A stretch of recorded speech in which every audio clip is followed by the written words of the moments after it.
evening and welcome to a special live edition of Piers Morgan Tonight, and welcome to my audience here in the studio. I can promise you, this will be like an hour like you've never heard before, with a man who's never afraid to say exactly what he thinks. Jesse Ventura, the ex-Navy SEAL, superstar wrestler and governor of Minnesota, answers your questions. And here he is, Jesse Ventura.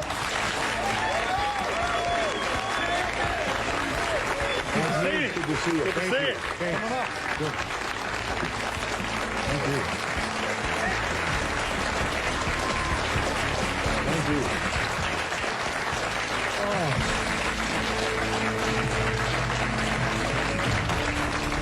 How are you, sir? Wait, I got to get some water.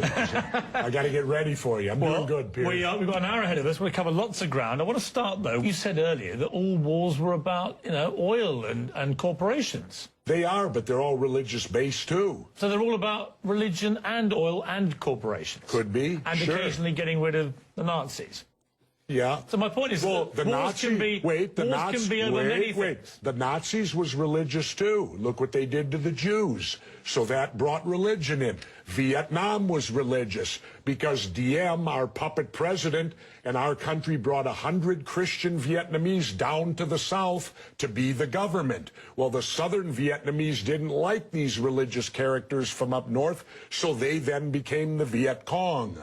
So all wars, pretty much in my lifetime, have had some religious basis, but certainly big business gets in there because wars are very profitable to certain big businesses. And, of course, big business needs to be in the Middle East so that we can get the oil out of the Middle East, so we can get the lithium out of Afghanistan. You know, they discovered a vein of lithium there they say is worth $1 trillion. Well, what is lithium used for? Every cell phone, computer, and soon to be electric cars. Let's talk about why we're really there. We're not there. How does any of these wars affect our freedom in any way? The United States is not in any threat. They're not going to do a Normandy invasion on us, Al-Qaeda in Virginia. No, but hang on, you're being slightly naive, aren't you? Because I'm not being naive, sir. I think you are being naive. No. Because I think that it's clear one of the main reasons that America went into Afghanistan was to try and get Al-Qaeda dismantled, the organization which committed the 9/11 atrocity. Really? Well, you don't think so? Well, how come Al-Qaeda put the heroin business out? They took all the poppy growers and stopped the production of heroin. What would you have done? Wait, now how much of that illegal heroin was propping up the international banks with laundered money, and when it dried up, the first recession happened? Well, now that we're back in there, we aligned with the poppy growers, and the heroin business is back up full swing again. I thought we fight a war on drugs here. All right, Jesse, we're not. What would you have done on September the 12th, 2001? What would you have done if you'd been president?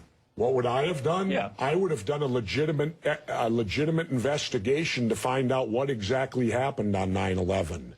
How did they know who did this so quickly like they did Lee Harvey Oswald?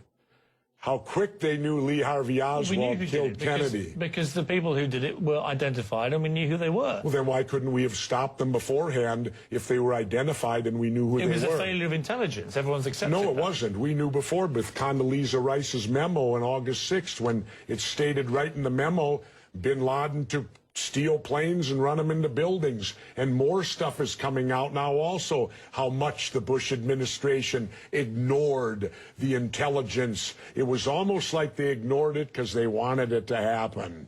Oh, come off it, Jesse. No, not oh, come off it. Wait a minute. Every war fought starts with a false flag operation. You can't, in all seriousness, sit there and try and make out anybody. Okay, let me ask you this, Piers. Wait a minute. Let me ask you something. How much studying have you actually done of 9/11 other than what the government's told you and what mainstream media has told you? I've been studying it 4 years. I was editor of a national newspaper. I've talked to people.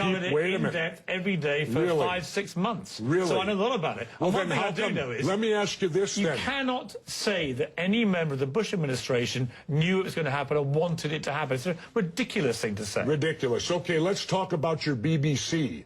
I have a tape of a BBC reporter broadcasting directly back to England talking about a third building has collapsed. World Trade Center Building 7 talks for 7 minutes All the while she's talking, World Trade Center Building 7 is still standing right behind her. It didn't fall for another half hour, yet they were doing a pre-broadcast back to England that, yes, it's true, you need to that this building fell and it hadn't fallen yet. If you're trying to make out the British Broadcasting Company, one of the most respected news organisations in the world, was inventing huge buildings falling over, you need to have a break, Jesse. We'll come back after the break and we'll talk about Israel and Iran. Are you kidding me? This is a fact, my friend.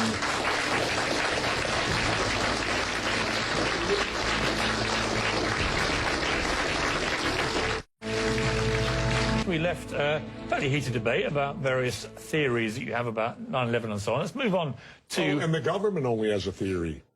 Right, well, the government has... No, this is a theory. Their theory is 19 Islamic radicals armed with box cutters defeated our multi-billion-dollar air defense system, all while conspiring with a bearded guy in a cave in Afghanistan. That is exactly what happened. That's their theory. No, that's not a theory, it's a fact. That's their theory. No, Jesse, that's a fact. That's what happened. Really? Yes, I'm sorry to kill your conspiracy theories, but that is what happened. Then why haven't anyone been brought up for trial? How many political offices have you held? None. Then don't tell me how to debate, because I've held two. I think you make some very sensible points, and you make some crackpot points. That's your opinion? Yes. How many people here think I make crackpot points? Yeah. One. How many think I make sensible points? You're in a minority, my good friend.